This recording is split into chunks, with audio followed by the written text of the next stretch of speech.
Você já viveu uma perda, uma derrota na sua vida que fez com que você sofresse tanto ao ponto de até mesmo a sua relação com Deus esfriar? Ao ponto de você se ver sem energias no dia a dia, por exemplo? Você se vê abalado, mal para ir trabalhar ou para viver, levantar da cama? Eu quero te mostrar que a palavra de Deus nos faz ver que o cristão ele deveria sim ser inabalável. O apóstolo Paulo, na segunda carta aos Coríntios, capítulo 4, versículo 16, ele vai dizer que o cristão ele deveria ser inabalável, porque o nosso exterior, por mais que ele se corrompa, por mais que ele se desgaste, o nosso interior ele se renova dia após dia. E Paulo ele vai explicar o porquê disso.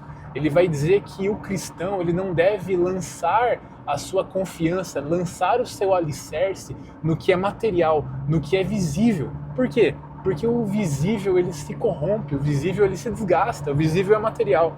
Um carro enferruja, uma casa cai, relações interpessoais podem acabar de um dia para o outro. A outra pessoa não pode não estar mais conosco no outro dia. E se nós lançarmos o nosso alicerce nas coisas materiais, eles podem simplesmente ser tirados de nós. E nós podemos nos ver sem chão.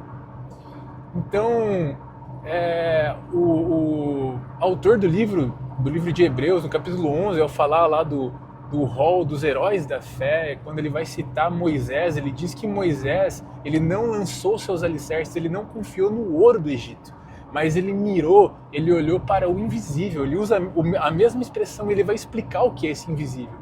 Ele vai dizer que esse invisível é Jesus Cristo. Somente Cristo pode ser o nosso alicerce, porque ele nunca vai faltar.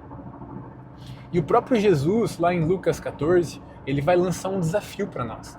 Ele vai dizer que aquele que não o amar mais do que o próprio pai, do que a própria mãe, do que os seus próprios irmãos, o seu próprio cônjuge, esse não é digno de ser o seu discípulo. Por quê? Porque nós não podemos lançar o discípulo de Cristo não pode lançar a sua confiança no que é material. O discípulo de Cristo não pode ter em seu coração algo que está acima dele como o maior tesouro.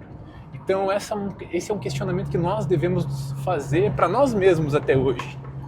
Porque somente se nós atingirmos esse padrão de amor em nossos corações, nós podemos ser esses cristãos que Paulo diz que são inabaláveis. Que Deus abençoe a sua vida e até mais.